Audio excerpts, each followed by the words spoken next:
Sage Wanderer here, and welcome to the Sheep Pen. So if you've been paying attention, I think you've kind of figured out the theme of what I'm bringing to you in this secret. This secret that has been obscured through time. This secret that has been purposely suppressed. And the people that did it had the best intentions, most of them, okay? If you haven't seen my Big Lie 2, You Can't Handle the Truth, go look at that. That down through religious history, there has always been this belief that if you really understood the grace and freedom that you have as a believer, if you understood the place of the law, then you would they believe you would twist off into a escapade of sinless, lawless behavior. So therefore, you can't know the truth of the true nature of grace, right?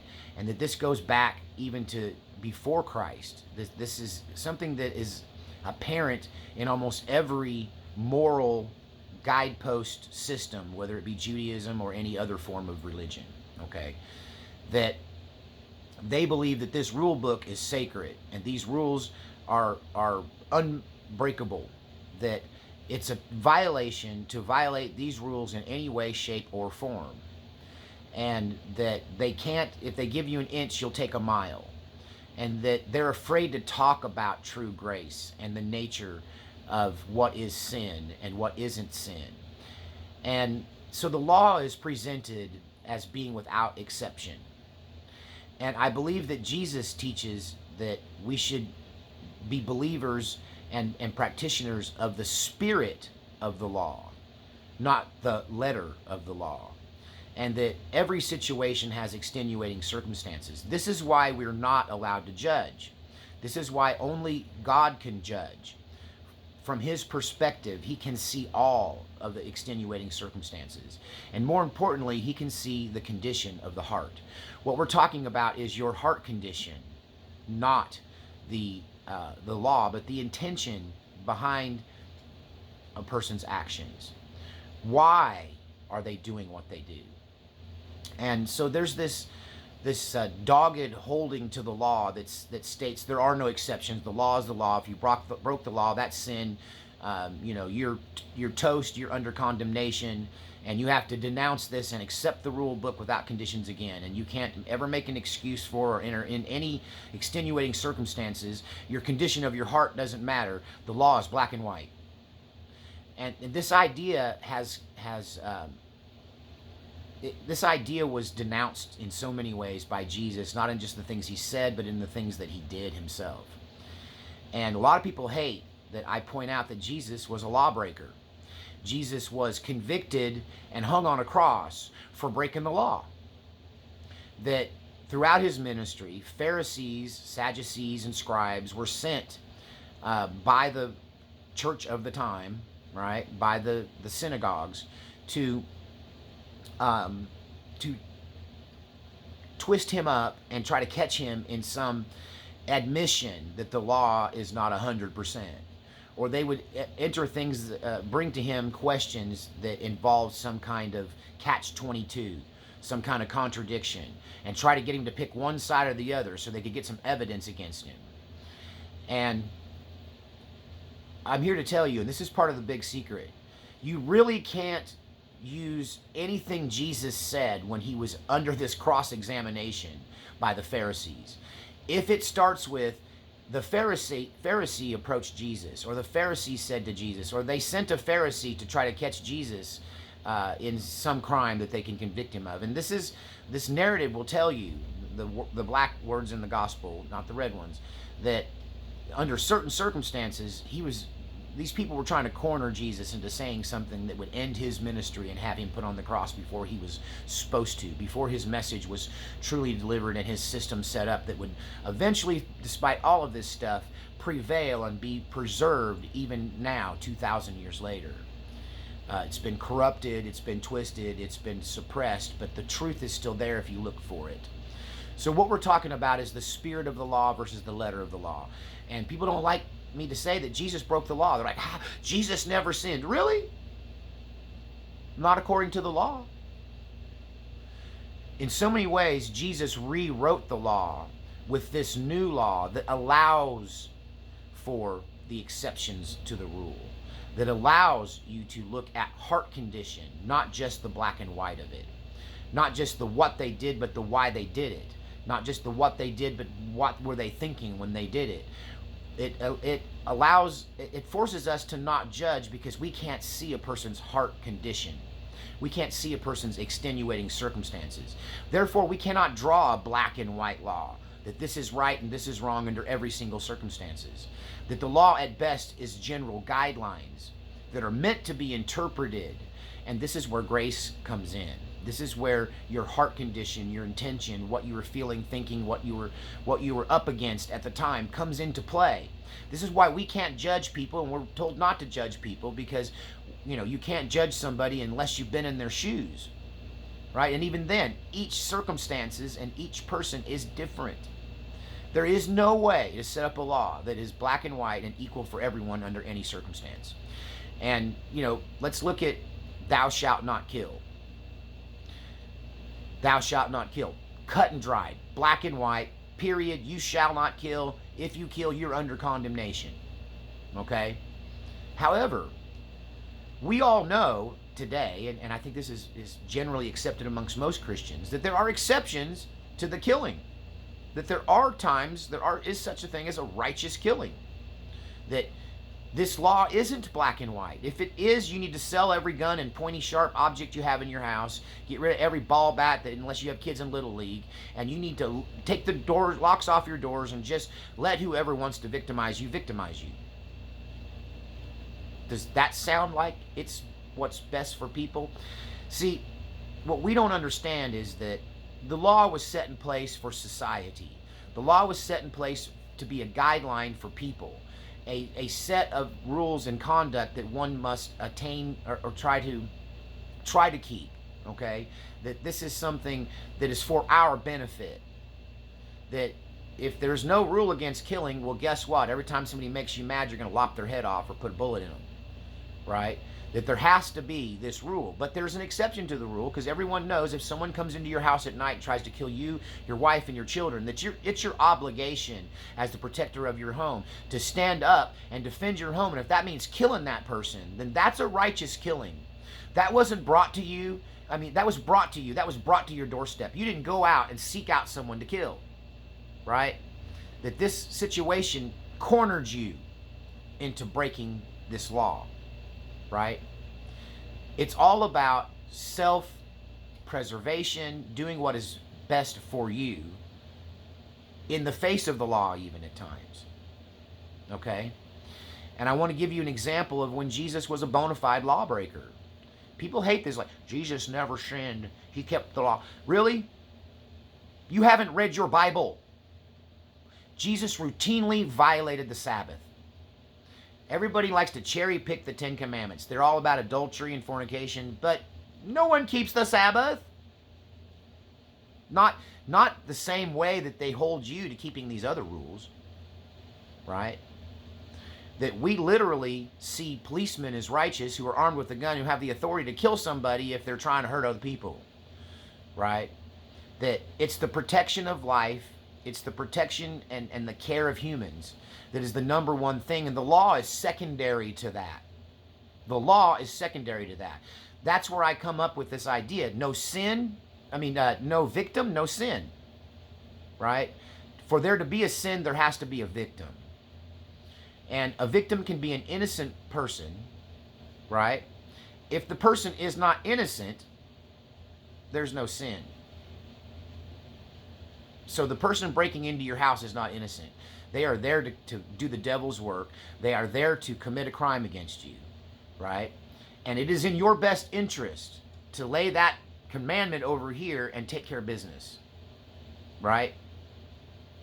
And, if you want to argue against that, you're just a Pharisee, and you're going to be held to the same rules and the same law, and any law you broke or have ever broken is going to be held against you. If you can't understand that it's the spirit of the law, not the letter of the law. And the spirit of the law is what is good for humans. Back to the Sabbath. So Jesus routinely violated the Sabbath. He went into the synagogues on the Sabbath and healed people, which was not allowed. That was seen as a work, as an act, as a violation of the law of rest. That these people wouldn't even get out of bed. And Jesus went on about his business on Sabbath day. If somebody needed him, he took care of them, right? There's a famous example where Jesus is traveling on the Sabbath, which is against the rules, right? And his people are hungry. His disciples are hungry. They've been about God's business, and now they need to eat. So they gather food from the field, and they have a meal and prepare a meal in violation of the Sabbath. And Jesus' defense of that is the law, the Sabbath law. And I'm going to say one law, all law. Okay? If there's an exception to one law, there's an exception to all law, right? The one commandment, keep the Sabbath, keep it holy. Jesus said, it's better to feed myself if I'm hungry. It's better to feed those hungry people around me than to keep this law, because the law was ultimately for my benefit. That the Sabbath is for your benefit. If you work 7 days a week, if you push yourself and you don't take the time to rest, if you don't set aside a day to recharge your batteries, you will burn out, you will make mistakes, and ultimately it will be to your detriment. You will develop an illness and become sick, right? But at the same time, you have to take care of yourself, because that's what the law is about. The law is for our benefit. If the law is not benefiting us, then we must be facing an exception to the rule. This is why we can't judge other people. We do not know their circumstances. We do not know what their heart condition is. We do not know what is going on around them. There are exceptions to the law. If you don't think that, you're being closed-minded, you're lying to yourself, and you haven't read your Bible. Okay? So if there's an exception to Sabbath, there's an exception to murder, to killing. And a lot of you people are going to play word salad. Murder versus killing. I'm sorry. Right? You're a hypocrite, and you're lying to yourself. Right? Because the letter, if you're going to follow the letter of the law and there are no exceptions, then there are no exceptions. If you want to play word salad and say, well, that's not what he really meant, he meant this other thing, you're just playing games. Right? You're just trying to justify your own incohesive, scattered doctrine that doesn't make sense. The law is for our benefit. If the law itself is working against us, then you're in a situation where you're in an exception to the law. Okay? Jesus gave us an exception to the law in the Sabbath. It's very clear. Okay? That he had to go on about his business, that it wasn't beneficial to the kingdom for him to keep the letter of the law, because he was busy trying to keep the spirit of the law. The spirit of the Sabbath it's for your benefit. The spirit of the Ten Commandments is for the benefit of society. But any good judge will tell you there's always an exception to these rules, that people have to be judged on an individual basis. That this idea that the law is the law and there are no exceptions, this is in violation of grace. Grace isn't for any other purpose than to benefit us. I want to take you to another situation where it looks like Jesus violated the law, dismissed the law, and and took instead the spirit of the law. There's the famous example, and I believe this person was Mary Magdalene. I've gone to extra biblical, outside the Bible sources to confirm this, but I'm just almost 100% sure that the woman in this story is the woman that would eventually also anoint Jesus with oil, with these fine oils in another deal, and his disciples kind of condemn him for this, and he's like, leave me alone. I'm being taken care of. I have physical needs that this person is taking care of. Basically he got a hot oil massage from Mary Magdalene, if you want to. That's what that scripture, if you look at it, is. That she was tending to his body, okay? That she was doing an act of service for him, just like a wife would, right? Take care of you. But back to the beginning here, where I believe he meets Mary Magdalene, that he encounters a mob who has laid hands on a woman, and they've caught her red-handed in the act of adultery, okay? There's no denying she broke the letter of the law, but yet Jesus sets her free from punishment and gives her grace. And it's the famous story of, he tells the people in the mob, he who is without sin cast the first stone. So he's dealing with a mob full of people who have broken this law themselves in various different ways and for various different reasons. And they've given themselves a break, or they've hidden this and they just didn't get caught. And now they're holding this person accountable because they got caught. And Jesus says to them, he who without sin cast the first stone. And they all leave. And I know that you want to hang on to this idea that Jesus was a law keeper no matter what. But Jesus was also a man. And I'm convinced that Paul even said this, that if you think you haven't sinned, then you're a liar and the truth isn't in you. Okay? And so for Jesus to be 100% man, he had to battle with sin, even if it was in a mental state, even if it was an internal struggle. Okay? So when this crowd dismisses themselves because they realize that they are guilty of it too, and they can't judge lest they be judged, right? That they got to stone themselves if they're going to stone this woman. And yet Jesus, by your own belief system, Jesus was without sin, then he should have stoned her to death by the law. Instead of forgiving Mary Magdalene, instead of taking her into his fold, instead of, I believe, becoming romantically involved with her eventually, right? And that's up to you, whatever you think. If you're so stuck on these rules that you can't look at this with an open mind, if you can't see the human side of Jesus and all you can see is the God side of Jesus, you're missing the picture. And honestly, this isn't the place for you. Go to any one of these Orthodox churches and jump right in there. They'd be more than happy to help you stitch together this doctrine that doesn't make sense. But I'm telling you, Jesus didn't stone this woman either, but gave her grace. And it's because there were extenuating circumstances. This woman might have been engaged in this act to feed herself. She might have been engaged in this act because she was being blackmailed. This might have been borderline rape. She might have been intimidated into this. She might have been trying to land a husband in some way so that she could get taken care of. She might have been living on the street, right? That we cannot judge people because we do not know the circumstances, and the law is not black and white. If so, Jesus should be condemned because he broke the Sabbath law. And you guys want to dismiss that as a minor law or a law that could be passed away. You want to take the 9 commandments, right, instead of the 10 commandments. The bottom line is the law in its totality, whether it's the 10 commandments or even the Old Testament rules, are rules of living that benefit society as a whole, but they become arbitrary, they become tyrannical, and they become a violation of their own spirit of the law when there are no exceptions, when there is no grace, when it doesn't matter your motivations, when the heart condition or the situation is pointless and we're left alone with just the law. That is a violation of the spirit of the law, because the law is there to benefit us, just what Jesus said.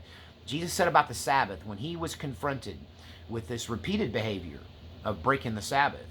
He basically said, you people don't understand. It's your heart condition that matters. It's what your intentions are that matters. That the Sabbath, and in my opinion the entire law, is there for our benefit. It's not God's requirement, right?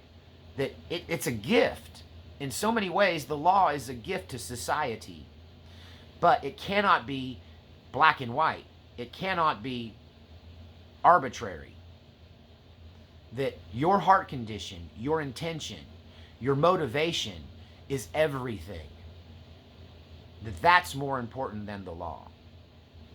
It's why I say if there's no victim, there's no sin.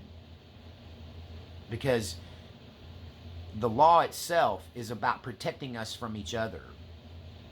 Not really even protecting us from ourselves. But I guess to some degree, I mean, if you work 7 days a week, you're going to get sick and die, right? That's just going to happen. Humans can't do that. You have to have a recharge time, right? If you say, thou shalt not kill, and there are no exceptions, then you're going to get victimized. The killers are going to come for you, and you're going to become their victim, right? There has to be an exception.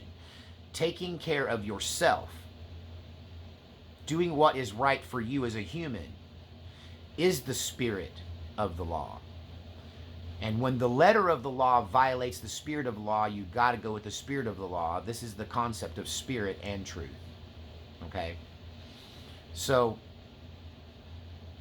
Jesus says, I'm not here to judge, but to save the world. And to save the world from what? To save the world from each other. To save us from each other. To save us from ourselves. Right?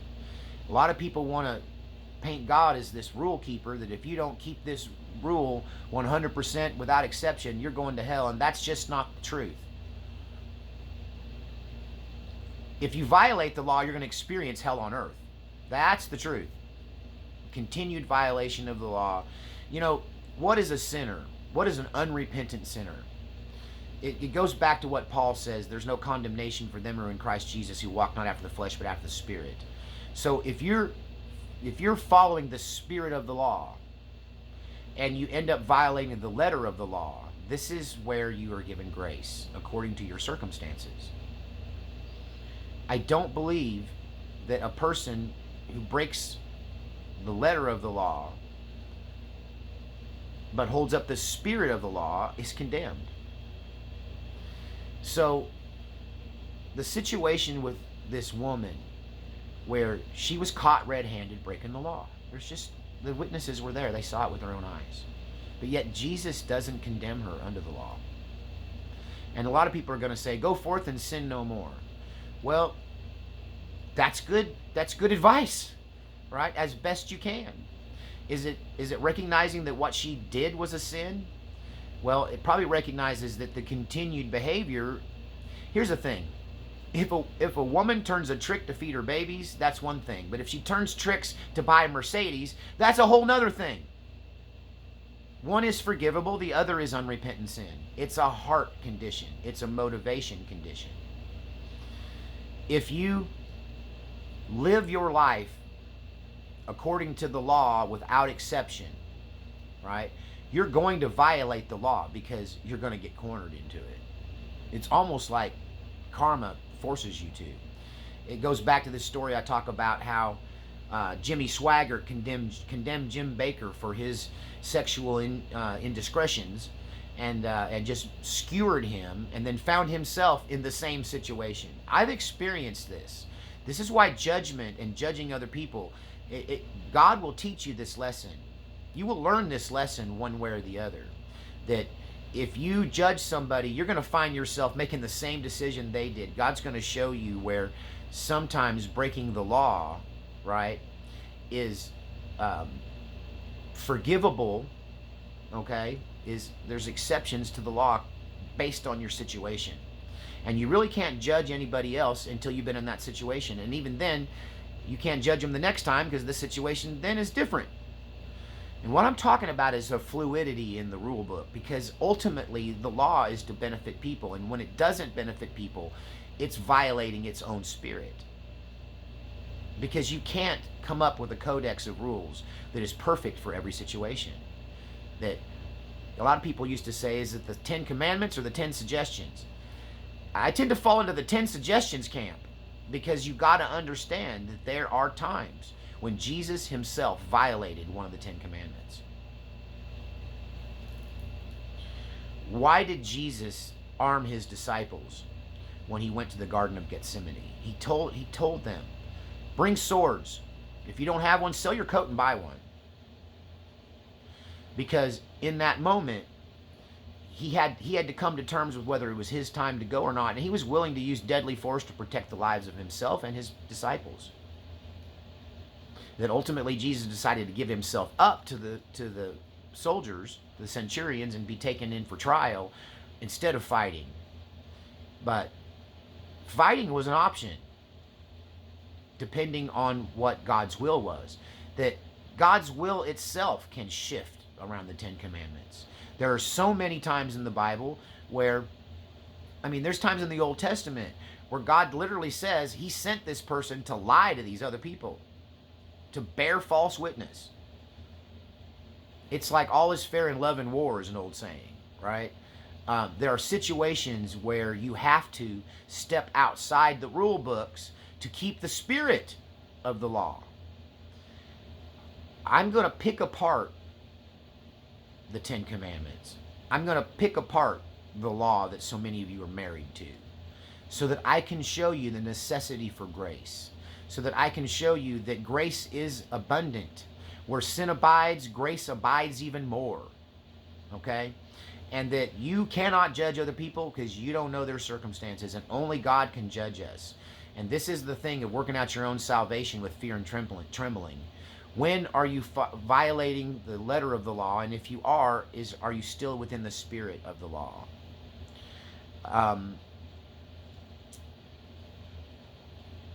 Is there a time when adultery is okay? What is the law against adultery for? It's to protect marriage. It's to protect relationships.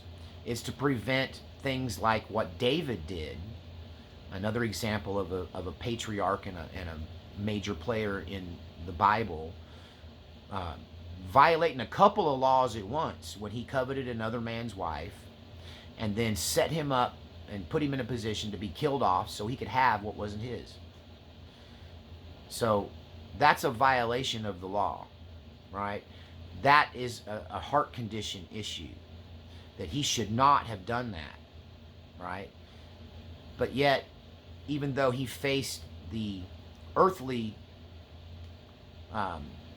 blowback from that, the karmic wheel, the sowing and reaping, he sowed the wind, he reaped the whirlwind in his life. You can see that. God still calls David a man after God's own heart. And this is an example of someone who willingly broke the law. Karma showed him the mistake he made, and he was repentant about it, right? And this is where forgiveness comes in. You got to ask yourself, if the law against adultery is to protect marriage, what happens if you're in a marriage with someone who doesn't respect the marriage, that doesn't do the things that is required of a husband? They don't take care of their wife. They don't look out for her best interest. They treat her like a dog. They cheat on her, lie to her, beat her. Is this woman required, because the letter of the law says she can't divorce and remarry? Is this woman, is she supposed to just take this? Are we supposed to just let the criminal come in and kill us in our sleep? Or are we to defend ourselves even if it breaks the law? Is this woman bound to never be loved? Is she forced to stay in this situation? Doesn't that violate the law? If the spirit of the law, if the law is there to benefit us and to protect marriage, and we are unequally yoked, right? We're in a situation where we're being victimized. Is she just supposed to follow the law? And if she doesn't, if she gives in to her physical need, if she gives in to her emotional needs, if she gives in to her desire to be loved and appreciated and cared for, is she condemned now just the same as this other person, her spouse, who used, abused, and violated her and didn't give a rip what the law was, that violated the spirit and the letter of the law? Is she going to be held to the same accountability that her husband, who is treating her so poorly, is? This is why we can't judge. This is why we got to give ourselves a break and forgive ourselves when circumstances arise that cause us to step outside of the letter of the law, and that we're going to be judged on the spirit of the law. I could just go down through everything that you consider a sin, and I could show you exceptions to every rule, conditions, situations where it's violates the spirit of the law to hold people to the letter of the law. And I can tell you, heaven's going to be full of people who have a history of breaking the letter of the law. But Jesus sees their heart, and he knows that they were walking not after the flesh, but after the Spirit. But you can't walk after the Spirit 100% of the time, or you'll starve to death. You got to stop and feed the flesh. You have to stop and eat, like Jesus did at the Sabbath, right? He violated the Sabbath to feed him and his disciples. He violated the Sabbath on another situation to heal a man with a withered arm. That this man needed healing, and he didn't need to wait till tomorrow. Do you think Jesus could have fasted on the Sabbath? Absolutely. He fasted 40 days and 40 nights. But that wasn't what was best for him and his disciples in that moment. And ultimately, it's up to you to analyze the condition of your heart. A lot of people are going to talk about this list of sinners that Jesus say can't enter the kingdom. And I'm going to later define exactly what he means by kingdom, because kingdom and heaven are two different things. The kingdom and heaven are two different things. Heaven is in the kingdom, but the kingdom isn't just heaven. The kingdom of God is a way of thinking and a way of believing and a way of, I call it, being tuned into God. And this list of people that aren't going to be allowed in, adulterers, fornicators, warmongers, violent people. These are people that are going to do what they do, and they don't give a rip about the law, and they're just going to do whatever they want. This is an unrepentant sinner. This is a person that throws out the spirit of the law and the letter of the law. These are the people that God calls lawless, that Jesus calls lawless. And these people are going to be judged the most harshly because they don't give a rip about who it hurts. I used to know this guy called El Diablo, and you'll know why in a minute, but he was a player. He was a good-looking man. He knew his power, his sexual power, and he would patrol these honky-tonks. And he would just go from one sexual conquest to another, and he really loved breaking up couples. He would get couples, he would introduce some seduction to a woman, some flirting to a woman, with the intention of separating her husband or her boyfriend and her, just for pleasure and enjoyment and to exercise his power. It's why I called him El Diablo, to his face, because he was the devil, right? I saw this guy. He came to me and he goes, "See this couple over here? She don't belong with him. He's an old man. He probably had money. He had a younger, beautiful wife. She had a giant diamond ring on her finger." And he said, "I'm gonna tell you what. Tonight I'm gonna break these two up, and I'm gonna do her out in the parking lot in my car tonight. You wait and see. Watch me." So he starts flirting with this woman who didn't have any advancements towards him, right? He starts paying attention to her. He just kind of violates their space and gets all up on her. Well, that makes the husband upset, right? He's upset this is happening. He shows his butt, as we say down in Texas. He shows his insecurity, and a fight ensues. And she storms out, angry at him, because she's done nothing wrong. She didn't do anything to get this advancement. And yet this manipulator, he knew what was going to happen. And as soon as she leaves, he walks out the door behind her. And in about 30 or 45 minutes, she comes in with that fresh laid look, right? A little bit in disarray. And he comes back in doing up his belt as he walks in the door and adjusting his clothing. And he goes, "Told you." Okay, so that's an adulterer, right? That's a person in flagrant violation of the law. That's a person who doesn't give a rip about anybody else, and they're only in it for themselves, and they make victims wherever they can. That's what an adulterer is. It's different from a person who might commit adultery because of extenuating circumstances, because of brokenness, because of heartbreak, because of neglect, because of abandonment, because they had a physical, emotional, spiritual need that was not being met. And they did something very human. It's the difference between making a mistake out of weakness and making a mistake intentionally out of malice and forethought. We got to stop holding people to the letter of the law when it violates the spirit of the law. And we really can't judge because we don't have all the information. And that's why only God can judge, because only God knows the condition of your heart. Because it's the motivation behind what you do, not what you do. It's like these people that will never sin and live this perfect life, but they go around hurting people. They go around violating the other aspects of the law, violating the spirit of the law while keeping the letter of the law. You can do that. You can violate the spirit of the law without breaking the letter of the law. Go figure how that works. I hope I'm getting through to you that grace and judgment are in the hands of God alone and not any of our concern. It is our concern when we see people like this El Diablo character, that those people be pointed out, the light be shown upon them when they're so clearly in violation of both the spirit and the letter of the law. I pray today that the Lord gives you discernment in your own life. He gives you the grace to forgive yourself when you make mistakes, and that you see the difference between being a violator of the law without regard to either the spirit or the letter, and those of us who try to keep the letter of the law but prefer the spirit of the law and understand that grace is available for everyone, and it's your motivation and your heart condition that matters. We'll see you next time on the sheep pen. Bye. No goats allowed.